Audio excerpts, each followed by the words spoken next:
Siempre pensé que si yo cumplía con todo, si era la esposa correcta, trabajadora, responsable, con mi propio dinero y al mismo tiempo presente en la casa, las tragedias de infidelidad y traición solo les pasarían a otras.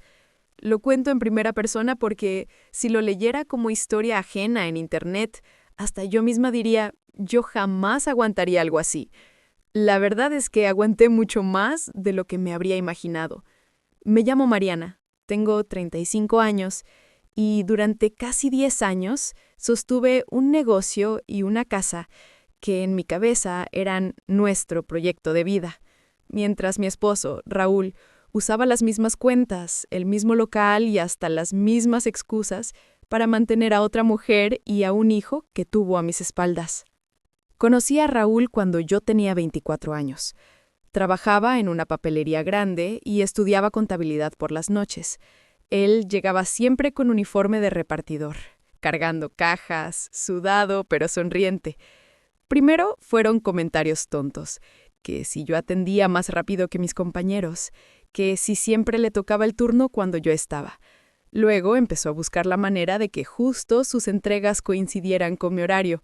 Yo al principio era cortante, no porque él me cayera mal, sino porque venía de una relación donde me habían pintado el cuerno y todavía me dolía. Raúl insistió de esa forma paciente que a veces parece tierna y a veces es terquedad. Se ofrecía a llevarme al transporte, me compraba un pan en la esquina, me preguntaba por la escuela. Poco a poco me fue cayendo bien. Lo que me terminó de enganchar fue su discurso de futura. A diferencia de otros tipos con los que había salido, que solo hablaban de fiestas o de la ropa que querían comprarse, Raúl siempre estaba hablando de poner algo propio, dejar de cargar cajas ajenas, tener un negocito, un local.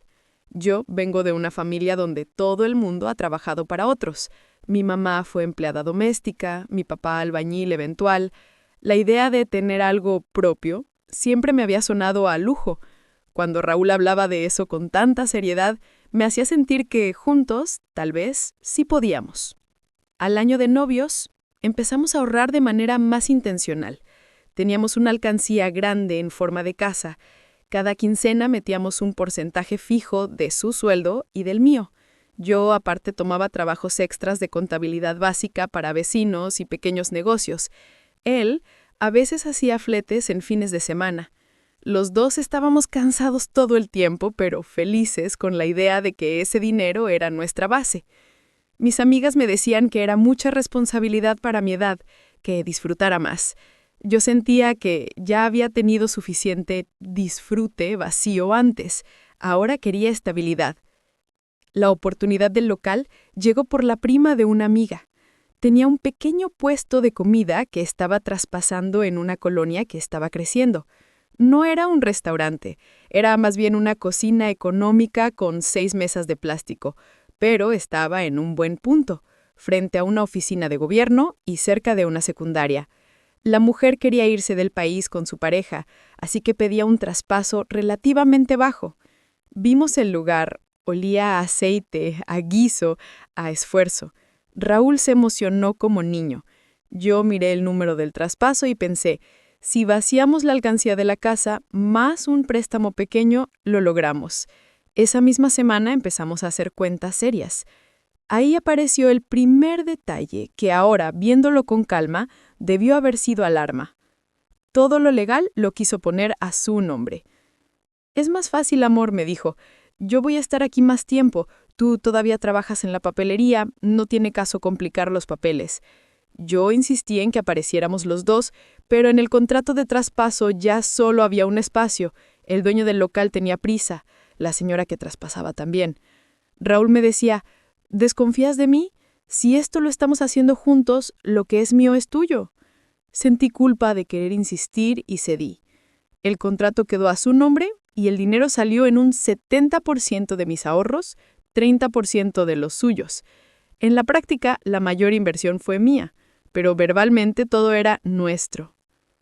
Los primeros años fueron duros y bonitos. Yo seguía trabajando en la papelería mientras terminaba la carrera y en cuanto salía me iba al local. Raúl se encargaba de la mañana, donde llegaba la gente que trabajaba en la oficina de gobierno. Yo lo apoyaba en la tarde con la salida de los alumnos de la secundaria. Mi suegra venía algunos días a ayudarnos a cocinar. Mi mamá nos prestó algunas ollas. El negocio empezó a funcionar. No nos hicimos ricos de un día para otro, pero pagábamos renta, insumos, un ayudante y nos quedaba algo para la casa. Al año y medio dejé la papelería y me dediqué de lleno al local y a llevar la contabilidad de otros pequeños negocios desde mi casa. Nos casamos por el civil con una fiesta sencilla en el mismo salón donde yo había celebrado mis 15 años. Raúl hizo un brindis hablando del local como nuestra primera hija. La gente se rió, brindó, nos desearon prosperidad. Yo, vestida con un vestido blanco barato pero bonito, lo miraba y pensaba que ese hombre estaba dejando la piel conmigo. Sí, tenía defectos, era desordenado, le gustaba invitar rondas de más cuando salíamos con amigos, a veces se comprometía a cosas que luego yo tenía que rematar, pero en general lo veía trabajador y cariñoso. Creí que la base era sólida. El tema de los hijos fue otra historia. A mí siempre me había dado miedo traer niños al mundo para que repitieran la misma vida de carencias que tuve. Decidimos esperar un poco, a que el negocio se estabilizara más, a que yo terminara de pagar un crédito que tomé para estudiar. Ese poco se fue alargando. Raúl a veces insistía, pero tampoco se ponía firme. De repente, en reuniones familiares de su lado, empezaron a salir comentarios pasivo-agresivos, que las mujeres de ahora ya no quieren ser madres, que tanto negocio, tanto estudio y se les va a ir el tren. Mi suegra en especial hacía chistes que no eran chistes, de a ver para cuándo me dan un nieto, porque con tanto platillo que sirven en ese local ya debería haber uno rondando por ahí. Yo sonreía, respondía con evasivas. Raúl no me defendía, solo se reía incómodo. Con el tiempo, el negocio efectivamente creció. Ampliamos el menú, compramos mesas mejores, cambiamos la estufa por una industrial. Yo llevaba todo al centavo en libretas y después en una computadora vieja que conseguí. Lo que casi nadie veía es que la mayor parte del orden salía de mí. Raúl era bueno para tratar a los clientes, para hacer bromas, para atraer gente. Pero a la hora de pagar impuestos, proveedores, servicios, siempre se perdía. Empecé a encargarme también de las transferencias, de los depósitos, de las cuentas. Eso significaba que tenía acceso a casi todo. Por eso, cuando algo empezó a oler raro, lo noté. Al principio fueron transferencias pequeñas, que no correspondían a nada de lo que habíamos hablado. De pronto veía en la banca en línea salidas de 500, 700, 1,200 pesos a una misma cuenta, siempre con la referencia varios o sin referencia. Pensé que sería algún proveedor nuevo. Le pregunté a Raúl. Me dijo que sí, que era un señor que nos surtía desechables, que luego me daba los datos bien. Pasaron semanas y los datos nunca llegaron, pero las transferencias seguían. Un día decidí anotar el número de cuenta y en mis ratos de contadora extra pregunté a un conocido del banco si podía decirme a nombre de quién estaba. No es lo más correcto, pero en este país todos sabemos que hay formas. Me dijo que era una cuenta a nombre de una mujer, Paola Méndez. Ese nombre no era de ningún proveedor que yo conociera. Me quedé con la duda dando vueltas en la cabeza. Quizás, pensé, era alguna familiar a la que él estaba ayudando, y por miedo a mi reacción no me lo había dicho. Igual no me parecía buena señal, pero preferí no confrontar de inmediato. Empecé a observar más. Noté que Raúl había dejado de llegar tan cansado como al principio. Tenía ratos muertos en los que se iba a hacer compras y tardaba más de lo normal. Justificaba todo con mucho tráfico o el proveedor se atrasó. También, curiosamente, empezó a preocuparse más por su aspecto. Ropa nueva, perfume caro. Cuando yo le decía algo respondía que para atender al público hay que verse bien. Lo dejé pasar, pero mi estómago sabía otra cosa. La confirmación no vino de un mensaje fogoso en el celular ni de una llamada a deshoras. Vino de la forma más simple. Un ticket arrugado en el bolsillo de uno de sus pantalones que yo iba a meter a lavar. Era de una farmacia. La fecha coincidía con un día en que supuestamente había ido a comprar aceite a mayoreo. El ticket marcaba la compra de pañales, fórmula farmacéutica y toallitas húmedas. Nosotros no teníamos niños. Nadie en nuestras familias cercanas había tenido un bebé recientemente. Miré el papel mucho tiempo. La cabeza se me hieló de ruido. Fui impulsiva. Esperé a que llegara esa noche y le puse el ticket en la mesa de la cocina. No gritamos, fue peor. Fue una conversación fría, larga, con silencios. Le pregunté directamente de quién era todo eso. Se quedó mudo un momento y luego tiró la primera mentira, que era para la hija de un compañero que estaba pasando por un mal momento. Le dije el nombre que me habían dado de la cuenta de las transferencias, Paola Méndez. Vi cómo le cambiaba la cara, un segundo apenas, pero suficiente. Mintió de nuevo, mal. Dijo que era un contacto del proveedor. Lo arrinconé con datos, fechas, montos, horarios. Al final se derrumbó y soltó una versión de la verdad recortada, victimizándose. Que había conocido a Paola cuando ellos le surtían algún producto, que empezaron a verse, que las cosas se le habían salido de las manos, que ella se había embarazado y que él no había querido dejarla sola. Sentí asco y tristeza. Lo escuchaba hablar como si fuera un personaje de película barata. Dijo que seguía amándome a mí, que yo era su esposa, su compañera, que lo otro había sido un error. Cuando le pregunté cuánto tiempo llevaba manteniendo a esa mujer y al bebé con el dinero del negocio, bajó la voz. Casi 2 años. 2 años en los que yo pensé que simplemente gastábamos mucho en reparaciones, proveedores y cosas de la casa. 2 años en los que yo me mataba viendo cómo pagar impuestos, renta del local, servicios, mientras él sacaba dinero chiquito, pero constante, para otra casa. No me fui ese día, y es una de las cosas que más trabajo me costó perdonarme. No me fui porque estaba en shock, porque pensaba en todo lo que había invertido, en el local, en la hipoteca que acabábamos de tomar hacía 1 año para comprar el departamento donde vivíamos, a nuestro nombre al fin, en mis papás que habían puesto ahorros para ayudarnos con el enganche. No me fui porque él se puso a llorar, porque me dijo que iba a cortar con ella, que lo único que le importaba era su matrimonio. Toda la culpa se enfocó en Paola, que si lo había manipulado, que si se había embarazado a propósito. Yo en ese momento necesitaba creer que el monstruo era ella, y no el hombre con el que dormía. Accedí a una especie de tregua. Le dije que si de verdad quería rescatar algo, tenía que cortar con Paola de forma clara, hacerse responsable del niño económicamente, pero con transparencia, y poner en orden los papeles del negocio, incluyendo mi nombre como socia y dueña mitad y mitad. También le exigí que dejara de sacar un solo peso sin que yo lo supiera. Él aceptó todo en el discurso. Los siguientes días, aparentemente, habló con ella, porque las transferencias con ese nombre dejaron de aparecer.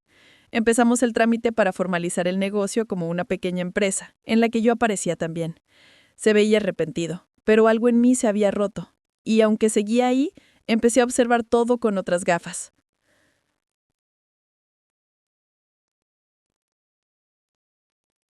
La familia de Raúl se enteró tarde, y cuando lo hicieron, la mayoría no me apoyó como yo esperaba. Mi suegra, por ejemplo, tuvo una reacción que me dejó helada. Dijo que los hombres son así, que lo importante era que él había regresado a su casa, que ahora el niño ya existía y no podía desaparecer, que si yo fuera buena mujer, sabría mantener la calma. Hubo un momento en que incluso sugirió que el problema de fondo era que yo nunca le había querido dar hijos y que por eso él los había buscado fuera. Fue la primera vez que escuché frente a mí la idea que muchas veces había flotado en conversaciones, que mi decisión de postergar la maternidad me volvía culpable, aunque él hubiera cruzado todas las líneas.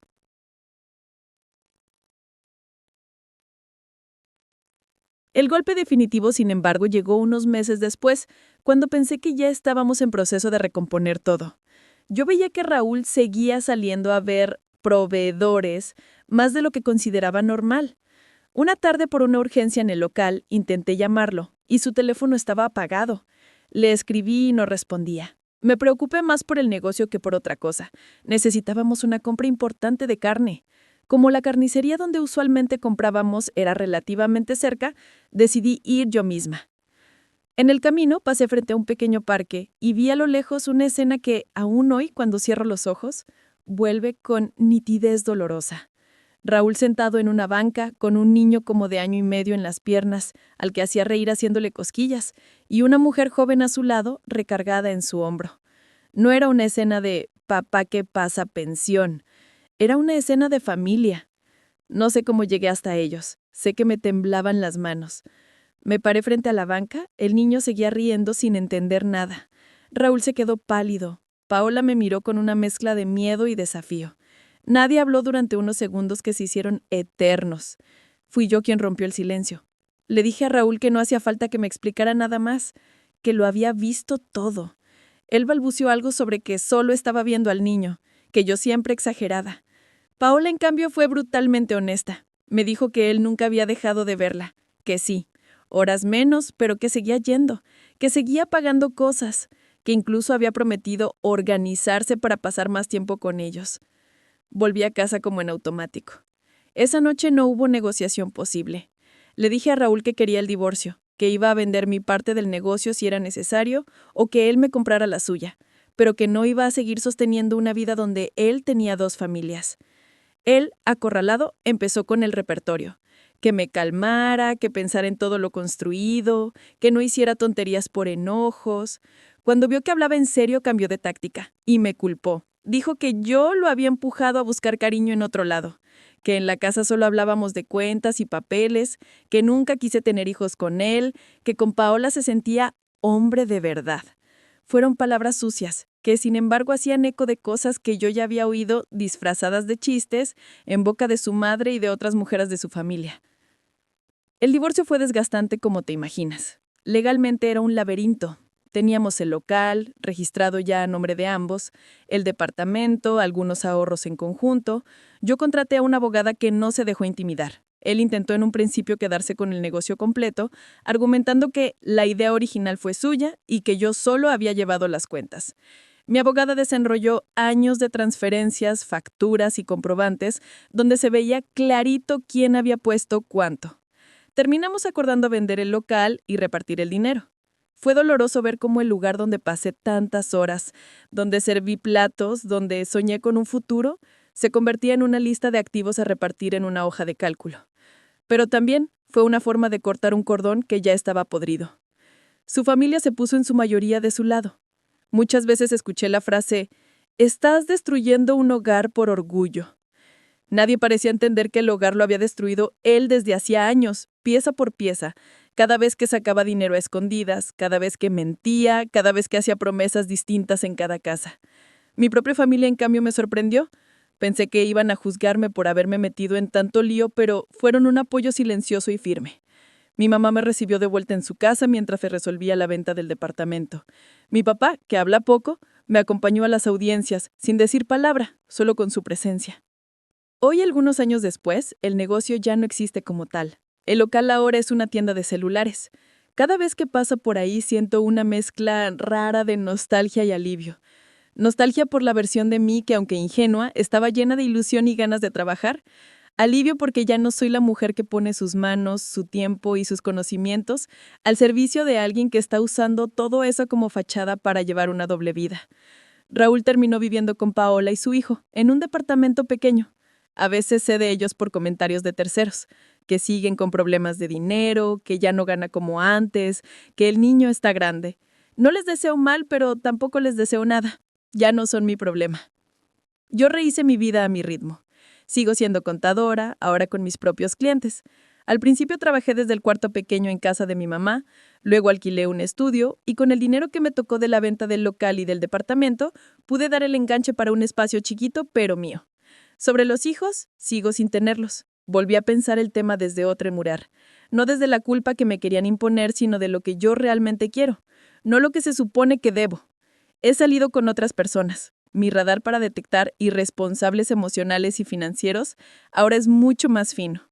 Aprendí a no romantizar la frase «poner un negocio juntos» ni la de «lo mío es tuyo», cuando en los papeles no se refleja así.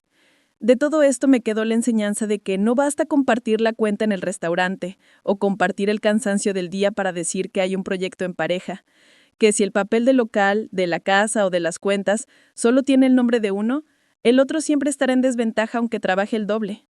De todo esto me quedó claro que cuando alguien usa tu capacidad de organización, tu disciplina y tu miedo a parecer desconfiada para manejar dinero a escondidas, el problema no es la otra persona con la que se acuesta, sino quien tuvo el valor de mirarte a la cara cada noche sabiendo lo que hacía.